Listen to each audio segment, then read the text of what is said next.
बिस्मिल्लाहिर्रहमानिर्रहीम। अस्सलामुअलैकुम तमाम दोस्तों, क्या हाल है? उम्मीद है सब ठीक ठाक खैरियत से होंगे। आज की हम इस वीडियो में माइक्रोसॉफ्ट एक्सेल का टैब डाटा उसके बारे में पढ़ेंगे, जो कि हमने पिछली वीडियो में इसका कुछ हिस्सा पढ़ चुके थे, जैसे कि गेट एंड ट्रांसफॉर्म डाटा और ये एनशोर्ड एंड फिल्टर। अब हम पढ़ेंगे data tools, forecast and outline. ठीक है।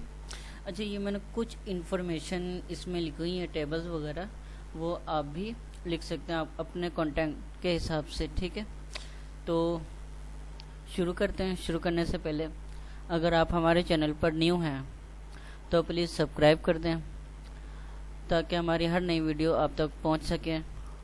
ठीक, अगर अच्छी लगे तो लाइक कर दें और शेयर कर दें, सब्सक्राइब करना ना भूलिए। तो चलें, अगर ये आपने वीडियो देखी है तो ठीक है, अगर नहीं देखी तो यहाँ आई बटन में मैं उसका लिंक दे दूँगा। सही है, तो चलें स्टार्ट करते हैं। पहले यहाँ से कर लेते हैं।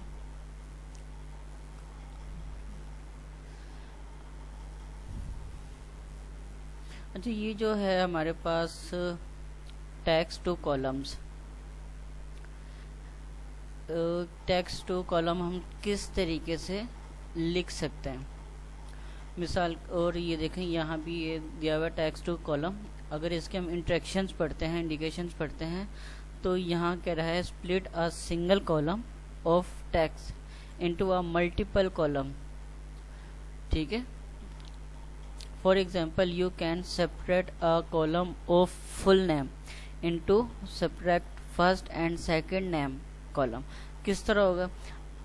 मिसाल के तौर पर यहाँ मैं कुछ लिख देता हूँ, ए स्पेस देके फिर मैं बी लिख देता हूँ, स्पेस देके सी लिख देता हूँ, फिर डी एंड फिर ए। अच्छा, ये फर्ज कर ले मैंने 5 नाम लिख लिए हैं। आप कोई भी नाम लिख सकते हैं। पहला नाम मेरा ए है, दूसरा बी, तीसरा सी, चौथा डी और लास्ट हमारा ई। तो अब ये मैंने एक ही सेल में लिख दिया। मैं चाहता हूँ कि ये हर नाम अलग अलग सेल में आ जाए। आपका जितना भी सेल है, मैंने एक समझाने के लिए एक टेबल बनाया हुआ है, टेबल नहीं है सॉरी, ये मैंने बॉर्डर लगाया हुआ है। सही है, आप यहाँ जाके देख सकते हैं, ये मैंने यहाँ से बॉर्डर अप्लाई किया हुआ है ऑल बॉर्डर पर। ठीक है, तो वो किस तरह होगा? सिंपली हम इसके ऊपर क्लिक करेंगे। जो भी हम अगर यहाँ करते हैं तो यहाँ नहीं होगा, इस पर जैसे क्लिक करते हैं तो इस पर क्लिक करते हैं। ठीक है, तो ये हमसे पूछेगा कि भाई जो तुम्हारी रो है नंबर 5, यहाँ देखें 5 आ रहा है, और वही लेटर लिखे हुए आ रहे हैं जो हमने इसको दिए थे कि भैया ये हमने इसके अंदर कॉपी पेस्ट करना है हर सेल के अंदर। वो ए है, बी, सी, डी एंड ई है। अब जैसे हम नेक्स्ट करते हैं, अब वो बता देगा कि भाई इस तरीके से आपका कॉलम में ये लफ्ज़ आएंगे अलग अलग। तो हम नेक्स्ट करते हैं। ठीक है, और फिर फिनिश करते हैं और ओके करते हैं। ये कहता है हमें देयर्स ऑलरेडी डेटा हेयर, मतलब कि ये डेटा ऑलरेडी है। Do you want to replace it, क्या आप इसे रिप्लेस करना चाहते हो? मैंने कहना ओके। ये देखिए 1 2 3 4 5, हर सेल के अंदर वो अलग चला गया है। उसका नाम है या वर्ड है, न्यूमेरिक कीज है, कुछ भी है, वो अलग चला जाता है हर सेल के अंदर। अब जैसे कि मैं यहाँ गिनती लिख देता हूँ, 1 2 3 4 एंड 5। हम इसको न्यूमेरिक गिनती को भी इस तरह कर सकते हैं। हम सिंपल इसके ऊपर क्लिक करेंगे और फिर इस पर आएंगे। अब ये देखें वो वैसे ही आ रहा है। नेक्स्ट करेंगे, वो बता देगा इस तरह कॉलम में आएगा। फिर नेक्स्ट करेंगे, फिनिश करेंगे, तो वो कहेगा कि भाई ये डेटा तो ऑलरेडी आपके पास है, क्या इसी को आप रिप्लेस करना चाहते हैं? ओके, ये देखिए 1 2 हर सेल के अंदर ये आ जाएगा। और अगर इसी तरह मैं लिख देता 1 2 3 4 5, अब मैंने इनके दरमियान में स्पेस नहीं दी। ओके, अब जैसे ही मैं इस पर जाता हूँ तो वो ये बताएगा। ठीक है, और जैसे ही मैं इसको नेक्स्ट करते हैं तो वो बताएगा ही नहीं कि इसके अंदर कॉलम, अगर यहाँ क्लिक भी करें तो कॉलम नहीं देगा। नेक्स्ट एंड फिनिश, वो आगे नहीं करेगा, सही है। लेकिन शर्त यह है कि स्पेस होना लाजमी है हर दो नाम के दरमियान। कोई भी आप लफ्ज़ लिखते हैं, जैसे कि मैं एक ये लिख देता हूँ, स्पेस दे के ये लिख देता हूँ, फिर स्पेस दे के ये, फिर सॉरी स्पेस दे के ये, स्पेस दे के ये।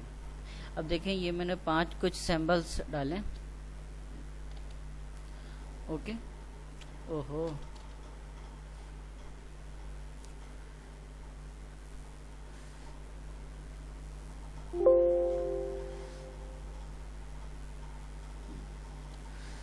ये मैंने 5 सैम्बल्स इसमें ऐड कर दिए हैं, क्योंकि वो जो ए बना हुआ आ रहा था उसको वो एक फार्मूले के साथ बना हुआ आ रहा है, वो ये माइक्रोसॉफ्ट एक्सेल की शीट इसको फार्मूला समझ रही थी, सही है, ठीक है।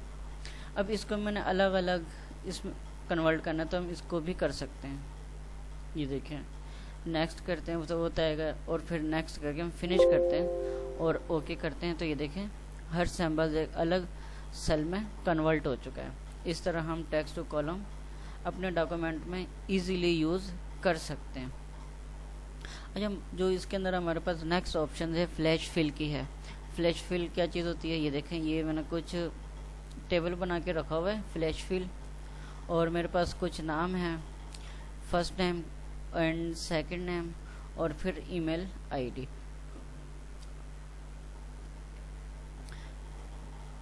अगर मैं यहाँ लिखता हूँ जस्ट रुमान, ओके, अब इसको मैं सेलेक्ट करता हूँ। ये देखें इन 4 खानों में मैंने इसका कोई भी फर्स्ट नेम नहीं लिखा। यहाँ से इसको मैंने सेलेक्ट किया पूरी लाइन को फर्स्ट नेम की, और यहाँ लाके फ्लैश फिल जैसे करता हूँ तो यहाँ से वो हर नाम का पहला लफ्ज़ खुद ब खुद उठा लेगा। जैसे कि जुल्करनैन अब्बासी, इसने जुल्करनैन, नवीद तलहा, नवीद एबीसी, नवीद नदीम और रमज़ान। इस जो सेकंड नाम है मैं लिखता हूँ अली। इसको मैं यहाँ करता हूँ, इसकी शॉर्टकट की भी है, उसके ऊपर जाएंगे तो एक शॉर्टकट की होगी Ctrl+E, ठीक है। मैं इससे नहीं करता, आप ये करें और Ctrl+E दबा दें तो ये देखें उसका लास्ट नेम यहाँ आ गया है, ठीक है। अगर हम चाहते हैं कि हमारे पास ईमेल आईडी भी इसी तरीके से आ जाए, तो मैं फ़िलहाल ROMAN रुमान अली, और ये देखें ये ब्लू में आ रहा है,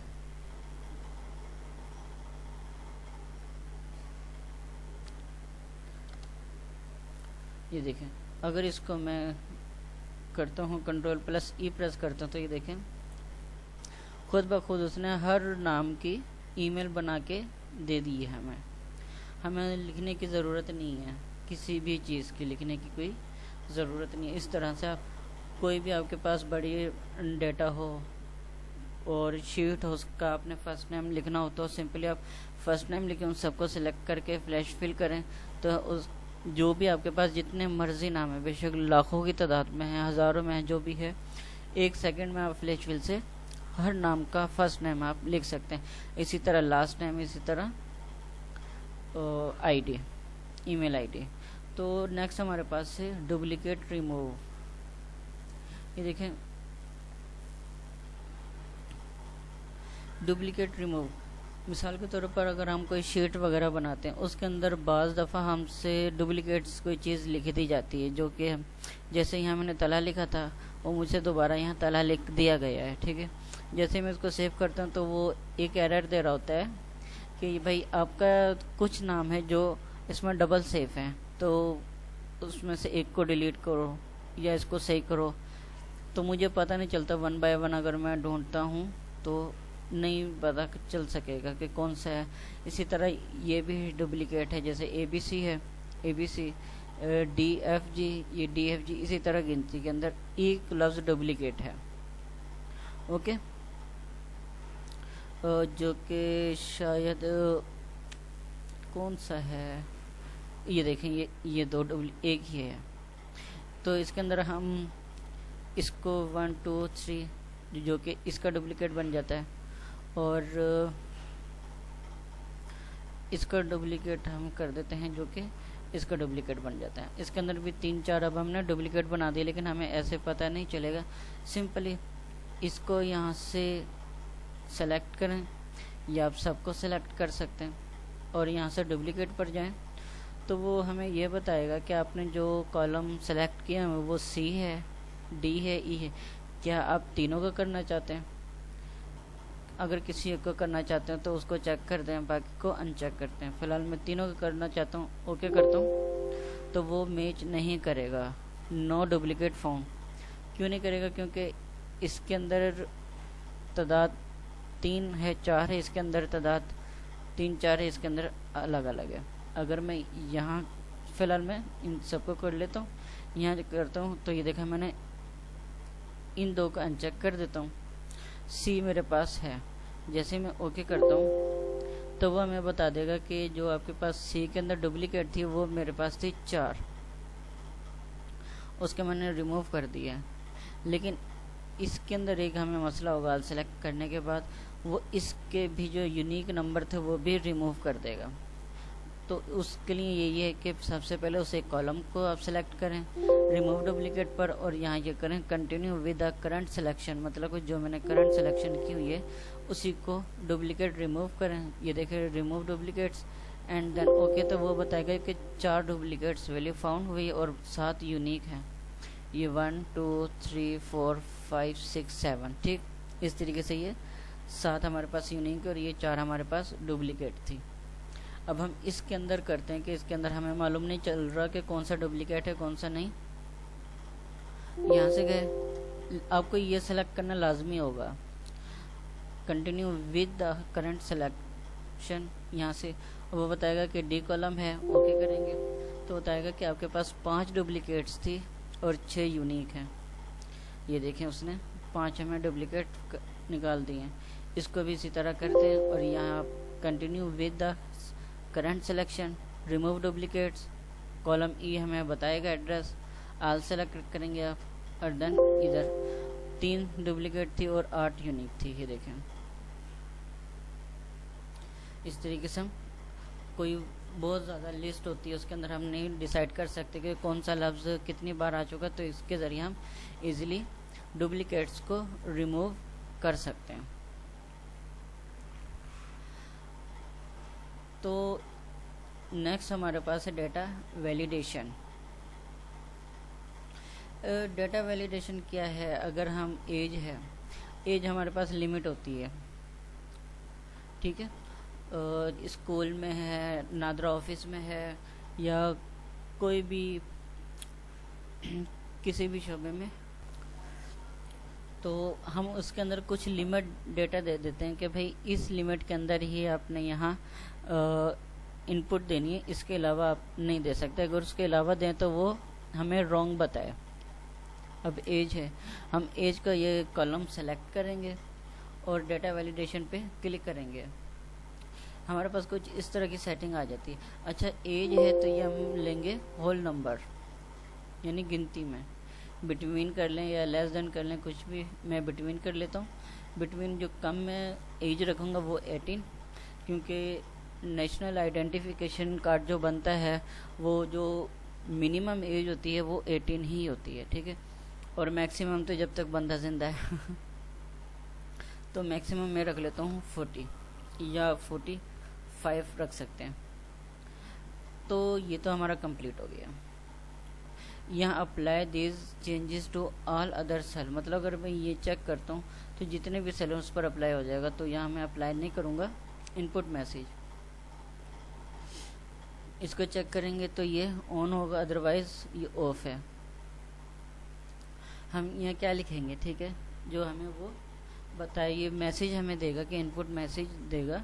इनपुट मैसेज क्या देगा, ये हम लिख देते हैं एज है, और यहाँ लिख देते हैं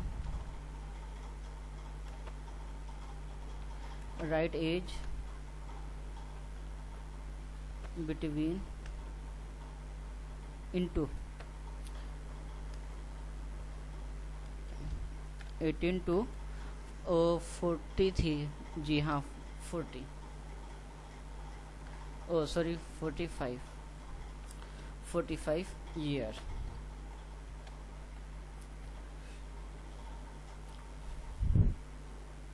ठीक है, इनपुट हम ये मैसेज दे देते हैं, right age between into 18 to 55 year.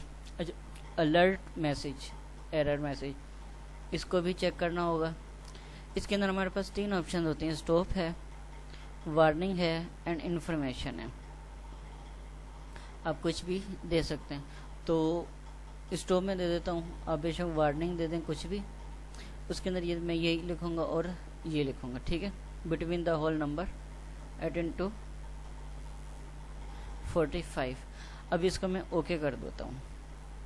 ये देखें यहाँ मेरा कर्सर है तो वो कुछ हमें नोट नहीं देगा। जैसे मैं इस पर आ जाता हूँ तो वो ये देखें कह रहा है कि ये एज है, right age between into 18 to 85। अगर मैं यहाँ लिख देता हूँ 17, between the whole number 18 to 45 तक हम लिख सकते हैं। अगर मैं कैंसिल करता हूँ तो ये देखिए कैंसिल हो गया। अगर मैं ट्राई करता हूँ तो उसी पर आ गया कि इसके अंदर दोबारा आप लिखें। अगर मैं यहाँ लिख देता हूँ 22 तो वो आएगा, ठीक है। क्यों? क्योंकि 22 18 और 45 के दरमियान में है। अगर मैं ये लिख देता हूँ 46, ये 45 से बड़ा है तो भी वो नहीं आएगा, ठीक है। इसी तरह कैंसिल में कर देता हूँ, आप लिख सकते हैं। तो नाम भी हम इसी तरीके से लिख सकते हैं। नाम के कॉलम को सिलेक्ट किया, ओके। यहाँ डेटा वैलिडेशन में गए, इस पर गए। अब यहाँ नाम है तो जाहिर है वो टेक्स्ट होगा, टेक्स्ट लेंथ हमारे पास होगा। टेक्स्ट लेंथ हम बिटवीन कर लेते हैं। मतलब कि ये बिटवीन में इसलिए कह रहा हूँ क्योंकि कुछ नाम होते हैं जो 3 से 4 लफ्ज़ों पर होते हैं, कम से कम 3 लफ्ज़ों पर होते हैं, ठीक है।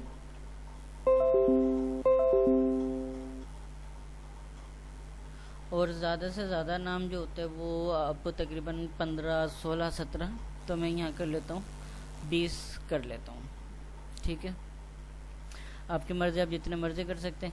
इनपुट के अंदर भी आप क्या देंगे, यहाँ नाम दे दें, ठीक है। यहाँ आप नाम लिखेंगे और यहाँ लिख दें बिटवीन द, ये देखें वो खुद ब खुद हमें आगे चेंजेस दे दिए, बिटवीन द नेम टू इतनी, ठीक। अगर हम नेक्स्ट एरर में चलते हैं तो वहाँ भी हमें नेम टाइप और ये स्टॉप ओके करते हैं। तो देखें इस पर जैसे लाते हैं तो ये हमें कहेगा कि नाम लिखना है between the name 3 to 18 word.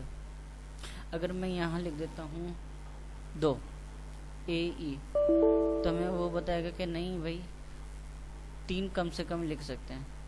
अगर मैं ये लिख देता हूँ हमें कोई ऑप्शन नहीं देगा क्योंकि ये 3 है, ठीक है। इसी तरह हम नंबर डाल सकते हैं। नंबर आई थिंक 11 होते हैं, जी 11 नंबर होते हैं। अगर 9 + 92 लगाए तो ये हो जाते हैं 13 नंबर हो जाते हैं, ठीक है। इस तरह आप डेटा वैलिडेशन यूज़ कर सकते हैं। तो हमारे पास नेक्स्ट है कंसोलिडेट। कंसोलिडेट क्या होता है? Summarise data from separate range, consolidating the result in a single input range. मिसाल के तौर पर हमारे पास ये, इसका मैं थोड़ा जूम इन कर लेता हूँ, जूम आउट।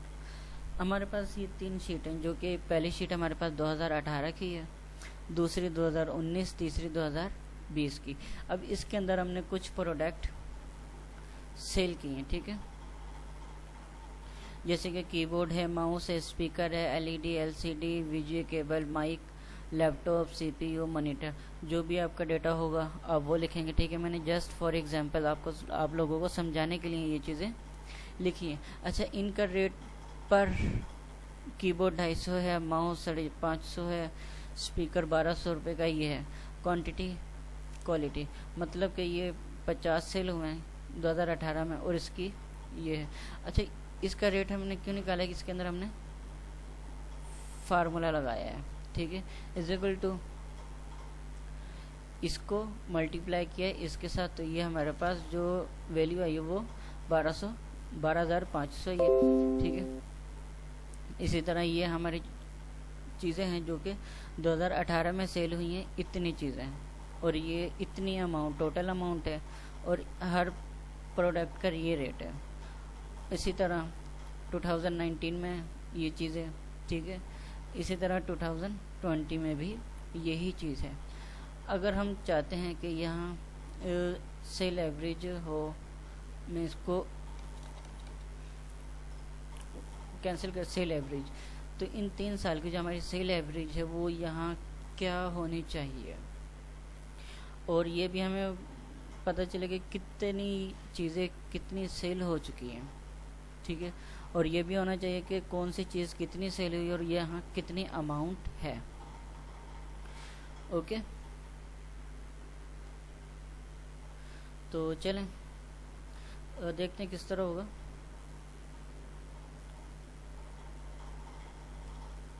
यहाँ हमने ये क्लिक करना है, उसके बाद जहाँ आपने जो डेटा डालना है उसको यहाँ क्लिक करके स्लाइड पर जाएंगे।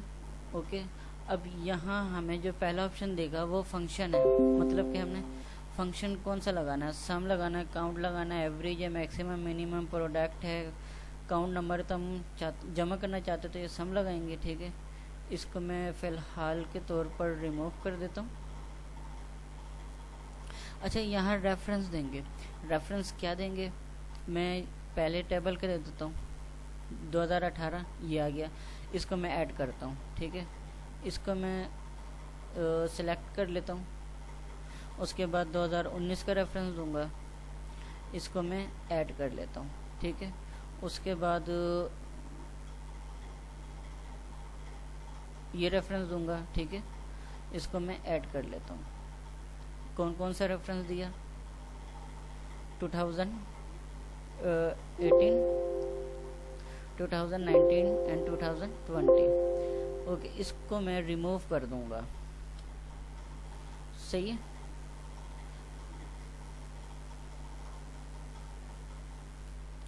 रिमूव करके यहाँ मैं ओके कर दूंगा। अब ये देखें, उसकी जो मुकम्मल प्राइस हमें बता दी है, लेकिन अभी ये मुकम्मल काम नहीं हुआ। ये देखें, अगर हम यहाँ देखते हैं, हमें पता चल गया कि 3 साल की जो एवरेज हमारी टोटल अमाउंट है वो ये है, लेकिन ये पता नहीं चल रहा कि इस अमाउंट के अंदर हमारे जो कीबोर्ड, माउस, स्पीकर वगैरह वो इन 3 साल में कितने कितने सेल हुए हैं, तो हमें ये एवरेज मिली है।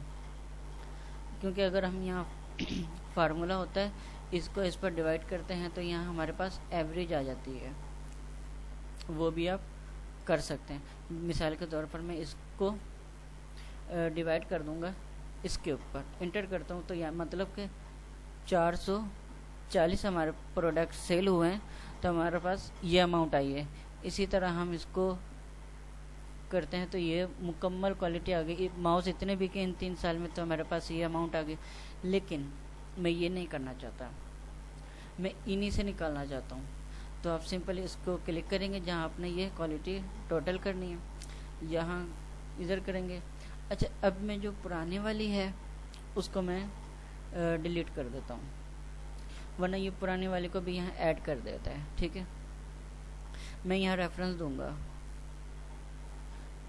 First quality add, and then second add, and then 2018, ये 18 की। यहाँ से कोई मसला नहीं, आपके आगे पीछे हो जाए।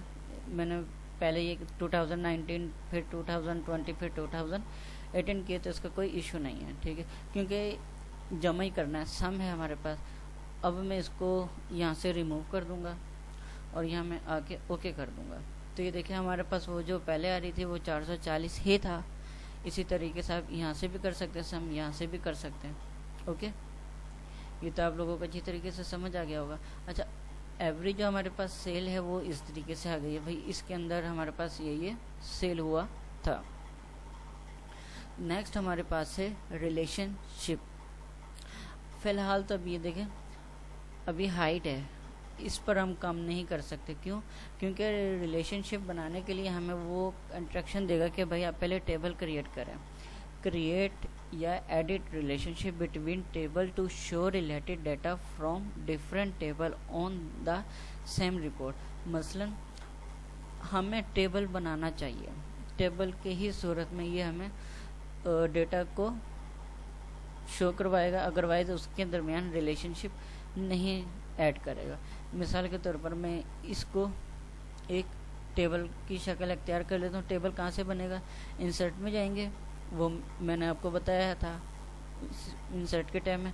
अगर नहीं देखे तो यहाँ आई बटन में उसका लिंक दिया हुआ, जाके देख सकते हैं। इसका शॉर्टकट की कंट्रोल टी भी है, कंट्रोल प्लस टी।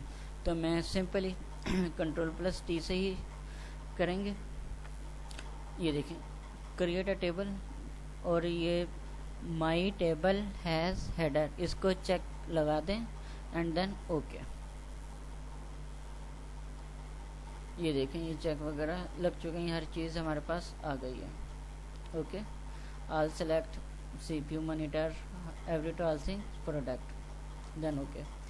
इसी तरह हम इसको सिलेक्ट। अच्छा, एक और चीज़, यहाँ आपने टेबल नेम ज़रूर देना है, ठीक है। मैं यहाँ फ़िलहाल याद के लिए 2018 दे देता हूँ, क्योंकि हमारा ये टेबल 2018 का ही है। ओके, ये देखें, ओके, इसको मैं फ़िलहाल यहाँ से कर रहा हूँ। मैं यहाँ से प्रोडक्ट से नहीं लेता, मैं यहाँ से लेता हूँ and then control plus T and okay. Okay, 2018 हमारे पास है, इसको सिलेक्ट किया 2018। Okay and enter. यहाँ से अगर मैं ओके करता हूँ तो 2018 क्यों नहीं आ रहा?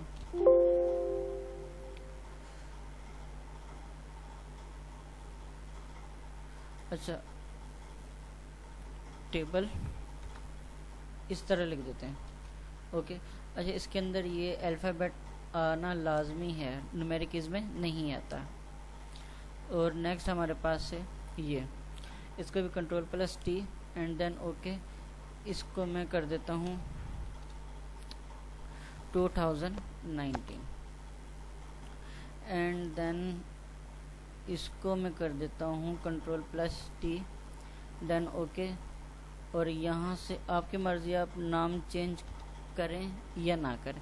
अच्छा, नाम चेंज करने में एक फ़ायदा हो जाता है कि हमें पता चल जाता है कि कौन सा टेबल है, ठीक है, उसके हिसाब से ये हो गया। ओके, अब हमें इसके अंदर रिलेशनशिप बनाने से पहले देखें, अब ये ऑप्शन ओके हो गया, ठीक है। पहले ये ऑप्शन ओके नहीं था। अगर मैं न्यू टैब में जाता हूँ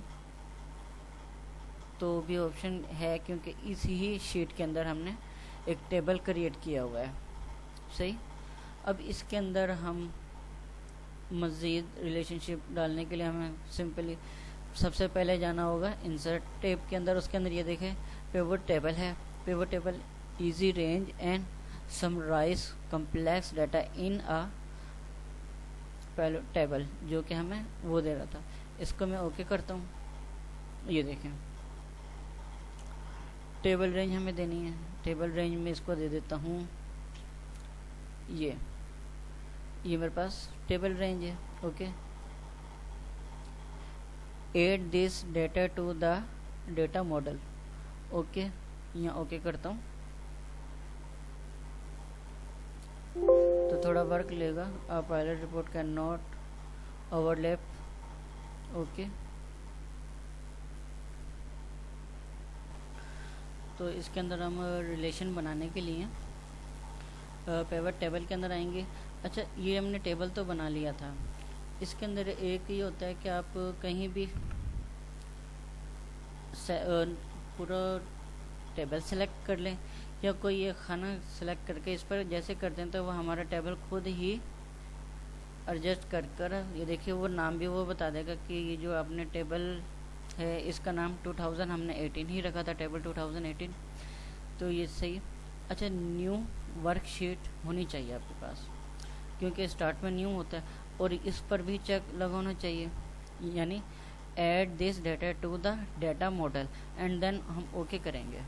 ओके करेंगे तो ये देखें हमारे पास एक शीट नंबर 3 के अंदर उसने टेबल की शक्ल दे दी है, जो कि हम यहाँ भी देख सकते हैं 2018 आ गई। तो अब हमने लगानी है ये 2019। तो इंसर्ट में पिवट टेबल पर जाएं तो ये देखो ये खुद उसने रेंज पिक कर लिया 2019 की। इसको भी हम न्यू पर ही रखेंगे एंड देन इस पर है ओके, और हम इसको ओके कर देते हैं। अगर इसको हम ओके कर देते हैं तो देखें एक चीज़ शीट नंबर 3 के अंदर 2018 है, शीट नंबर 4 के अंदर 2019 है।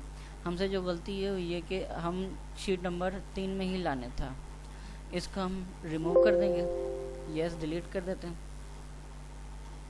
इस पर क्लिक किया, इंसर्ट में गए, इस पर गए तो ये देखें सारी चीज़ें वही, लेकिन इसके अंदर अब आपने एक्सेट वर्कशीट करनी होगी। इस पर करेंगे तो आपको लोकेशन पूछेगा कि भाई किस लोकेशन पर है, इस पर जाएंगे या ये लोकेशन सेंड दे दें इस लोकेशन पर, add this data model and then okay. Okay यहाँ हुआ आ गया, ठीक है इस तरीके से। अब शीट नंबर 3 में जाएंगे, ये इसके अंदर भी इंसर्ट में अब अच्छा मैं कहीं भी इसी के अंदर अप्लाई कर ये देखें वो शीट को पिक खुद कर लेगा। इसके अंदर भी हम लोकेशन देंगे, लोकेशन में दे देता हूँ यही एंड देन ओके, ठीक है। अच्छा इसका कोई मसला नहीं है, आपका टेबल ऊपर नीचे जा रहा कोई इशू नहीं। अच्छा ये देखें ये तीनों ही ये देखें 2019 एंड 2013 हमारे पास है ओके। अगर हम आल देखना चाहते हैं 1 2 एक्टिव हमारे पास वो होगा जिस पर हम क्लिक करेंगे। ये देखें अब मैं टेबल नंबर 2 पर हूँ तो 2018 है, 2019 एंड 2004, क्योंकि इसको मैंने नाम नहीं दिया था, सही है ना। अगर मैं करता हूँ कि आल, ये देखें मुझको तमाम प्रोडक्ट और टेबल्स मुझे बताएगा कि भाई आपका ये टेबल है। फ़िल्टर, अच्छा फ़िल्टर क्या चीज़ है, हम इस पर क्लिक कर लेते हैं।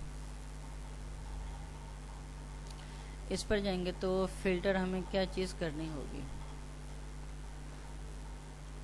ओके।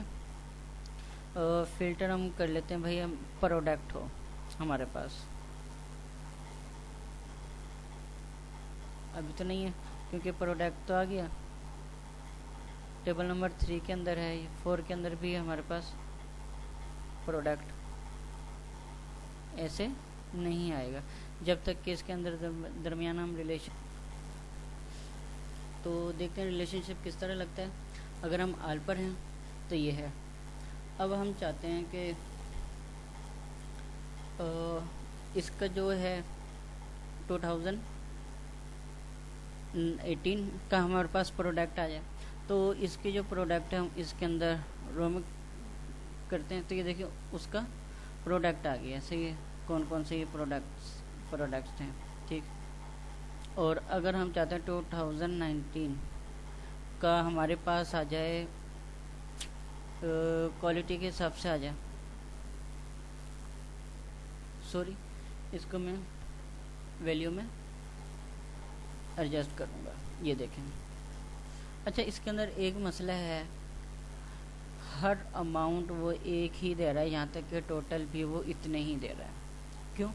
अच्छा वो रिलेशनशिप बिटवीन टेबल में बी नीडेड, वो हमें बताएगा कि इसके अंदर रिलेशनशिप बनाएंगे तो ही तो आप इसके अंदर रिलेशनशिप लगा सकते हैं, अदरवाइज़ कुछ भी नहीं कर सकते। तो रिलेशनशिप किस तरह लगता है? अच्छा ये हमें 3 तरफ ऑप्शन देता है रिलेशनशिप की। पहला ऑप्शन हमारे पास डेटा में है, ये इसको हम क्लिक करते हैं हमारे पास ये आता है। अब न्यू पर क्लिक करते हैं तो हमारे पास इस तरह की शीट आती है। मैं यहाँ से नहीं करना चाहता, यहाँ से भी नहीं। एनालिसिस के अंदर भी हमें ये रिलेशनशिप इसी तरह देगा। अब यहाँ से भी नहीं मैं करना चाहता, इस पर क्लिक करेंगे तो ये देखें यहाँ भी आ गया। ऑटो डिटेक्ट करना है या क्रिएट करना है। क्रिएट पर जैसे जाता हूँ तो वो मुझको जो यहाँ से फर्स्ट स्टेप के बाद सेकंड आ रहा था वो मुझको सिंपली सेकंड स्टेप पर ले आएगा इस तरीके से, ठीक है। अच्छा, यहाँ हमें दिया हुआ है table and related table and column, और ये यहाँ मैं लिख देता हूँ अब कौन सा कॉलम लेना चाहते हैं, सही वो है, यहाँ भी वही है, और इधर उस कॉलम के हिसाब से उसकी प्रॉपर्टी, जैसे मैं यहाँ कर लेता हूँ 2018, उसके हिसाब से यहाँ प्रॉपर्टीज़ हम सेलेक्ट कर लेंगे, ठीक है। इसका हम किस तरह करेंगे अच्छा, ये ऑप्शन ऐड करने से पहले हमें एक काम करना होगा, इसको कैंसिल कर दें। हमने सेल को सेलेक्ट करना है क्योंकि हमने सेल की ही वैल्यूज़ देखनी है ना कि हमारे पास लैपटॉप की कितनी है, माई की कितनी है। अब क्रिएट पर जाएंगे तो यहाँ से हम सेल की देखनी है, तो किस टेबल की मैं देखना चाहता हूँ कि हमें ये दिखाएं, और यहाँ से मैं वो कॉलम सेलेक्ट करूँगा जो कि हमारे पास कॉमन हो, तो मैं कॉलम फर्स्ट कर लेता हूँ। अच्छा, यहाँ से पर मैं आऊँगा तो 2019 और यहाँ से भी प्रोडक्ट, क्योंकि कॉलम 1 में प्रोडक्ट ही है। एंड देन मैं अगर मैं ओके करता हूँ